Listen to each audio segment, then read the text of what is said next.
Transport universitetida har yili an'ana tarzda o'tkazib kelayotgan rahbar va yoshlar uchrashuvining navbatdagi qismi Transport nazorat inspeksiyasi boshlig'i hozir so'z Jamshid Abduhamidovichga. Marhamat.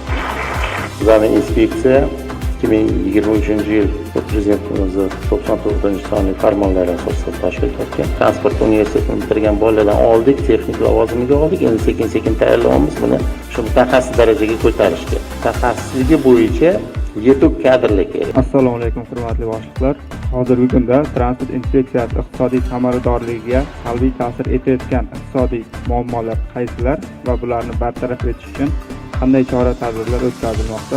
To'g'ri aytdingiz, hamma joyda har bitta tashkilot ishlashi uchun uni texnik tomondan mablag' tarafdan jihozlangan bo'lishi kerak. Vazn hajm parametrlari bo'yicha ishlaydigan laboratoriya qildik.